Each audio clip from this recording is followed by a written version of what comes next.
Habermas for a while, and it sounds like Habermas is always avoiding the essential issues that Derrida has raised. Can you elaborate on some of the crucial terms like the logos, the word, logocentrism, and phonocentrism?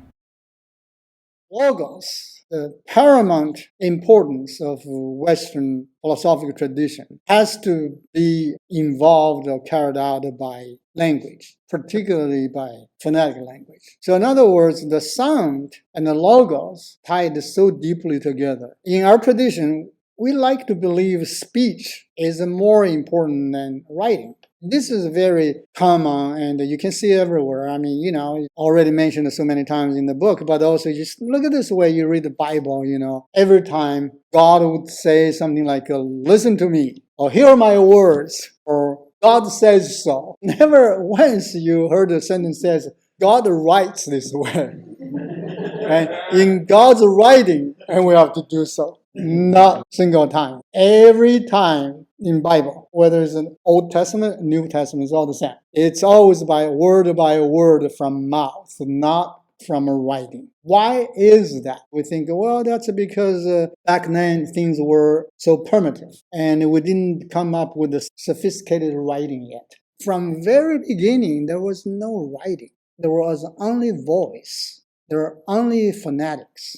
That's why logocentrism is so important. Bible was not composed. Bible was recorded with words, but the words don't mean anything. Words are the sounds. That's what was important, not the words actually printed in the Bible. So the Bible itself has less meaning in the printing, but the Bible has way more meaning in the sound. But since we can't hear from God, Bible is the only thing transmit that sound to us. That's how we understand it. So in our entire tradition, we think the speech is so important, always very. On the surface, as if Derrida trying to say, well, writing is important too. We have all those writings. So we get confused, as if Derrida trying to convince us in the Western tradition, writing is as important as speaking. But that's not Derrida's point. That's what he's trying to do is he's trying to deconstruct this whole view he called logocentrism. That is the sound,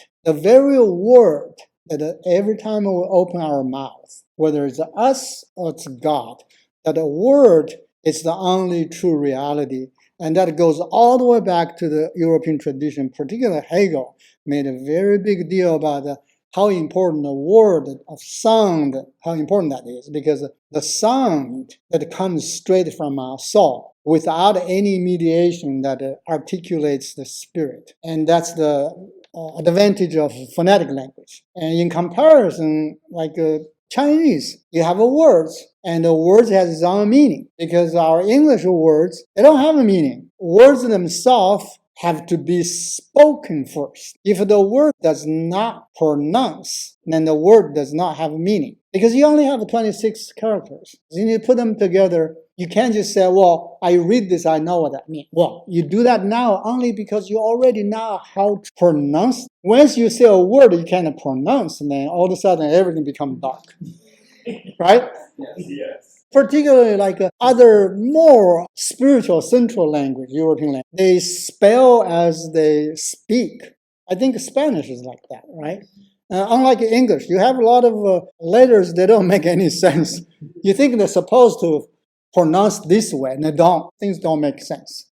But I think in a more advanced language, they don't have as much problems there. They pronounce as they write because they think there's a straight, direct connection from the spelling, the pronunciation, all the way to the spirit, which originated from God. That's the power. And then God gives that power, or let that power go through humans, and then we have this connection. That's why the phonetic language is so important.